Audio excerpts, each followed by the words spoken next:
Hello and welcome. This is Mouse Gunner, and we're back with some more For the King. And we now have our next leg of our quest.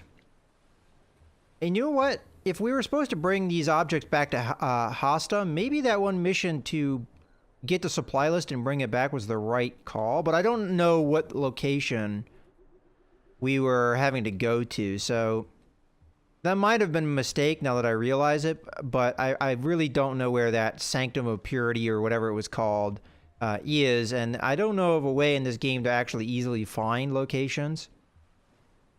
Okay, so the game plan here, with 4 movement, I could move there. Just be short of getting to where we need to get here.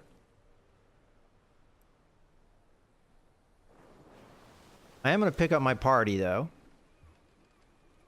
And I think I am going to go after this. Well, the downside is as we move the boat, we keep getting prompted to pick up party members, and we're not going to want to do that with Robin Hood because we want him to get to this. Although technically it's Marion that's the furthest behind with experience. I'm tempted to just end my turn here and have Marion go and pick this up, because I don't want her to go through this cursed land. Granted, Marion, don't you have an inventory item that makes you immune? Oh, no, wait. I'm getting confused with the turn order. Yeah, we would want Marion to pick it up, but Marion just went. There's somebody that has a curse immunity, and I don't remember who it is.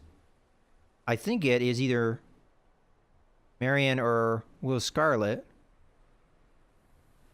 Oh yeah, here, curse immunity. So, with that being said, if Will Scarlet goes next, if we move here, it's the same distance, and we're getting a little further along with the boat, and you just go over and you touch that, you walk through the curse land, great, but, you know, that you're immune to curses, so... Okay, so we'll just end turn here. That gives me at least one more point along.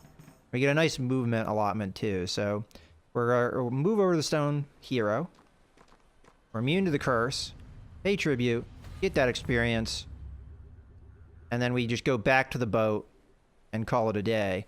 Alternatively, I try and move along here, but I don't really see the advantage of doing that. So we'll just go right back to the boat. And again, we're immune to the curse, so no deal, big deal there. Okay, we're going to continue to move along with the boat here. And that looks good to me. I could have maybe, well, no, I don't think I would have been able to reach it. Okay, another movement here. We're going to want to get as close as we can to the ogre. And before we get off the boat. So what would be closer here? 1, 2, 3, 4, 5, 6 to him, or here 1, 2, 3, 4, 5.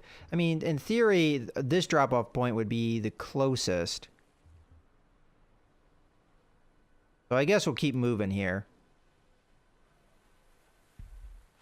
Oh, we get a strong breeze, which is going to actually allow me to drop off where I wanted to. Then all we need to do is get somebody up to the ogre. Probably Will Scarlet would be best, but we're going to want to have our other party members in the area because Will Scarlet can cross the cursed land, fight the ogre camp, and then from there, who knows. So let's just keep going here. We could also portal over to him. Drop a portal down and just have everybody walk through it because we have a couple of those scrolls. But unfortunately, it's Will Scarlet going now, and Will Scarlet got enough movement points where they can get to the ogre camp right now. So we just need to have people stand right here to get involved in this combat. This is going to take a couple turns, I think, but I think we have Will Scarlet move over this way. I don't know if that's ideal, but I think we're eventually, you know, we're going to want to make our way over here. Demon Cave, that sounds pretty dangerous. I don't know if we're leveling up enough to handle it, because didn't we just do a level 5 dungeon and it almost killed us? And I really don't know how easy it is to level up anymore. We just can't afford items. in the stores. At least in my opinion, we can't. Not as much as they cost now. So let's move there. Okay, catacombs. And this is, you know, because of the ramping difficulty, I have no incentive to go into any of these side dungeons because they're too difficult. I would just get killed trying to do something like this. So, okay, stone circle. Well, you are the most intelligent in our group, and you also have a ton of focus. So, let's go ahead and... I mean, do you need another +1 max focus? I mean, it seems like you're getting a lot of those, but... We'll at least burn 1 focus here. There we go. We get +1 max focus, so we're pretty maxed out here. Okay. We get 6 movement. And I think we're going to go check this out, and then we should have... So, 5, 4, and then 3, 2, 1. Yeah. Oh, as a matter of fact, this is cleared up, too. So, we should be able to do a couple different things here. All right, so this works with our awareness. This is a stat that we're good at. We can gain an item. Lose all focus, only 4% chance. I don't think I'm even going to bother blowing a focus point here. I'm just going to attempt it. There we go, gain an item. Okay, a glass bow. This is a pretty good item for Robin Hood, for sure. So, 28 physical damage, big upgrade there. Now... The only ability we have is Glass Arrow, which removes the armor pierce in the defensive stance. I'm sorry, and that is not something that we have with Robin Hood. I'm getting a little bit confused here. What I meant to say is we'll get rid of all the abilities that Robin Hood's bow gives him, but a huge damage upgrade. I think he might lose even some evasion points here, but I think the damage bonus is always going to be better than anything else we could do here.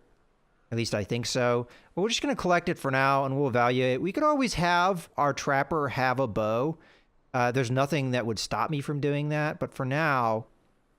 Ooh. Interesting. So it's breakable. So this is an item that we would only probably want to use when a boss is around. Interesting.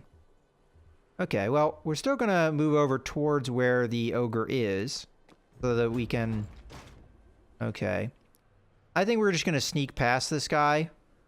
And I am willing to blow a focus point to make it more likely.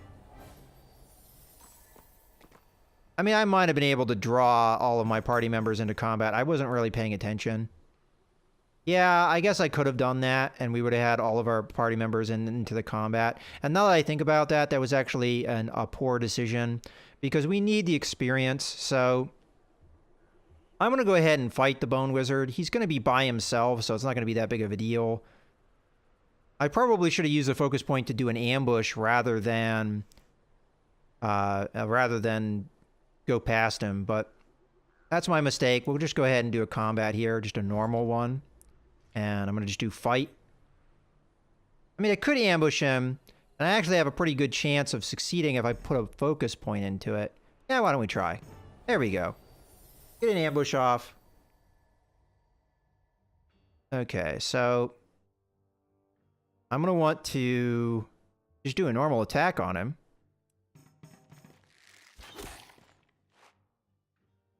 Ironically, even though we ambushed him, somehow he still managed to go before several of my party members.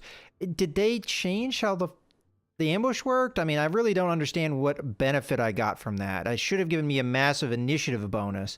Unless these guys just now have a great initiative. Doesn't seem like I got that much benefit. Alright, so this guy has a huge amount of damage resistance to the point that I'm not going to be able to kill him. But, we'll do the damage anyway. Alright, so he managed to resist it. Well, in theory, if we roll well here, we'll drop him. Alright, well, unfortunately, we took damage. Pretty significant damage to the point that I think this engaging this ogre camp is going to be kind of folly. But... Oh, lovely. So I'm going to sneak past it. Success. Fortunate. Alright, well, we have no means to heal our party, unfortunately, so we're just going to have to go ahead, and this is might be where we get some party members dropped here, unfortunately, because Like, I feel like we kind of have to do this. And we're actually trapped in here, too. So we more than likely are going to have to engage this dark wraith here. So let's go after the ogre camp. I think this is going to be pretty difficult, though, what we have going here. So we're going to do a fight. Okay, so we could do an area attack. We would be doing, at best, if we got 3 successes, we'd be doing 8 damage to each ogre. I think we're better off focusing on an ogre and just continuing to pummel him until he's down. So let's try for that. Fortunately, we got a bad roll there, so we didn't do as much damage as we could have. And I also wasn't paying attention. I probably could have done the armor break attempt. I guess we put a focus point into this just to try and hurry it along. But I don't know if we're going to survive this, to be honest with you. We have no healing items. And these ogres have a ton of health. And they can probably do lots of damage here. Okay. Yeah, we just lost a party member already. So, yeah, I think that this might even be the end of our journey here. And we're not able to drop them because of the poor rolls that we got. Oh, okay. No, we got a crit there. That was very lucky. Honestly, I should be running here. This is folly. But I'm going to try and stick with it. Because I think if this is a combat that we're going to lose, then we weren't going to succeed anyway. And it looks like that is indeed the case. Because going into 2 dungeons would have been much more difficult than tackling danger level 6 3 minions. So, yeah, it looks like this is going to be the end of our run here. Now, the way that this game works is it's meant to be difficult, and you're meant to fail, and you're meant to come back. But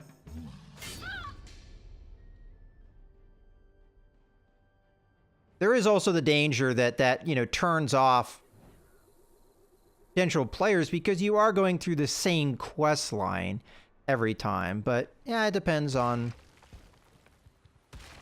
We're doing this, but it's kind of pointless because there's nobody to revive anybody. So there we go.